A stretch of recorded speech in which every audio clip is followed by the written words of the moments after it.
Welcome to Conversations. I am Muqtadar Khan, your host, and I'm going to now talk about a breaking news. Donald Trump has done the taco. He has announced just a few hours after declaring that he was going to completely destroy Iran's power plants and destroy Iran's power infrastructure in a devastating attack. He has now backed out. He has announced that, let me read out to you the actual post of his. He has announced that what he is going to be doing is essentially stopped for 5 days because he has had productive dialogue with the Iranians. So this is what he posted on social truth. On Truth Social, I'm pleased to report that the United States of America and the country of Iran have had over the last 2 days very good and productive conversations regarding a complete and total resolution of our hostilities in the Middle East. Based on the tenor and tone of these in-depth, detailed, and constructive conversations, which will continue throughout the week, I have instructed the Department of War to postpone any and all military strikes against Iranian power plants and energy infrastructure for a 5-day period. So he says we are talking about end of war, and therefore I have instructed the Department of War not to attack Iran for 5 more days. So he assumes that the dialogue is going to take 5 more days to resolve, really. Subject to the success of the ongoing meetings and discussions. Thank you for your attention. So I don't know whether Donald Trump knows that posting messages in all caps is essentially, it's as if you are shouting at the top of his voice. There has been an immediate reaction. The stock market has gone up by 900 points. The price of oil price of Brent has gone from $106 down to $97 and going down. In fact, the Indian rupee has gained significantly 1%. It went from 94 to the dollar to 93 already. So you can see some economic short-term benefits as a result of this hope that the markets have that the war is coming to an end. Donald Trump is probably doing this just for a temporary relief from the economic pressures that he's facing and his allies and the rest of the world is facing as a result of this war. But I have 5 questions for Donald Trump. And throughout this day, I will be doing various shows where I will be elaborating on them. Number one, who are you talking to? My first question to Donald Trump is, who are you talking to? You have killed most of the leadership. The key negotiator could have been Larijani. He is dead. And Mujtaba Khamenei we don't know where he is. He is apparently going through surgery. There were rumors that he was in Moscow experiencing some kind of medical care. So who are you talking to? Are you talking to the foreign minister of Iran?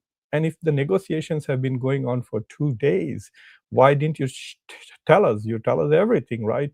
So the first question is, who are you talking to? I mean, Netanyahu says that there's complete chaos in Iran. We don't know who is ruling Iran at the moment. So who in Iran is qualified to make this deal and end the war? So that's my first question. Who are you talking to? Tell us. The second question is, what has Iran conceded? So fine, you're not going to bomb them. You have made a big concession to Iran. You're not going to attack their power plants. You're not going to attack their energy infrastructure. Has Iran promised to do the same thing in the Gulf?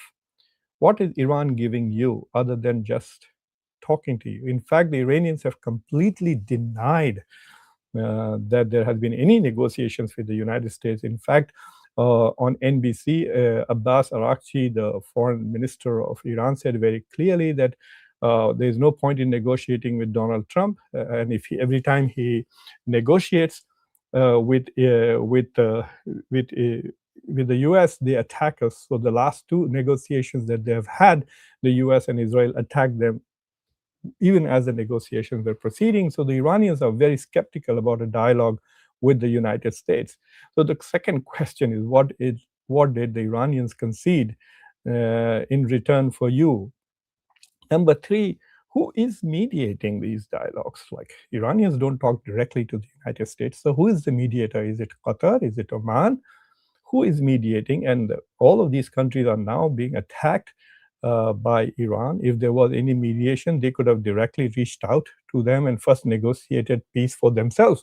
So while Qataris and the Omanis and others are under attack by Iran, and there's no signal from Iran that they're going to stop doing that, why would they be negotiating on behalf of the US and Israel? I mean, yes, they sometimes do things for which advances the interest of Israel rather than their own people. But still, who are the mediators? Number 4, and this is an important question, will Israel stop the war? So Iran denies that Trump's claim of recent negotiations to end the war. So it appears to me a unilateral declaration. I wrote an article recently talking about the 4 scenarios of end, and one of the scenarios I described was Donald Trump declares that, we have won the war, and unilaterally ends the war and walks away. But the question is, will Netanyahu stop this war? Netanyahu and Israel are addicted to war. This country wants to be perpetually at war all the time. Even today, it's attacking Lebanon on the ground. It's attacking, settlers are attacking people in West Bank. So on 3 fronts, Israel is indulging in aggression and violence. Why will Israel stop killing? This is the only reason why I think Israel exists, is to kill other people and occupy their lands. And they seem to have Iran on the back foot. Iran appears to be weak. Yeah, and so why will Israel stop this? And so who is running the show, Donald Trump or Netanyahu? In fact, Donald Trump is going to get the surprise of his life, because I have a feeling that if Donald Trump declares a unilateral victory and announces end of war from the US side, Israel will not. So that is a problem. And finally, that was my 4th question. And my 5th question is, will Iran stop its war if Donald Trump unilaterally announces an end to this war? I think that Iran will continue to attack Israel and the Arab countries if Israel does not stop the war.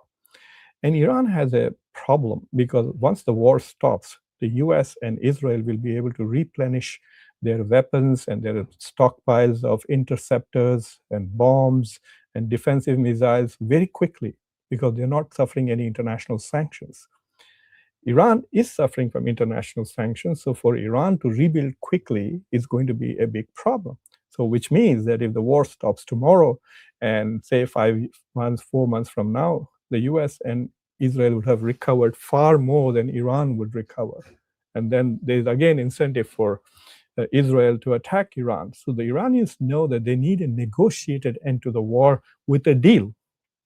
If they don't get a deal, which gives them relief from sanctions, etc., then they are going to be attacked again and again and again, as and when Israel chooses, because now they have become totally defenseless. The Israelis and the Americans have air domination. So these are my 5 questions for Donald Trump. Who are you negotiating with? What did the Iranians concede for your concession? Who is leading or enabling this mediation? And will Israel stop when you stop? And will Iran stop when you stop? Thank you for watching Conversations. Please like this video, press the bell icon, and subscribe to this channel if you have not already done so. Thank you for watching. Until next time, I'm your host, Muqtada Khan.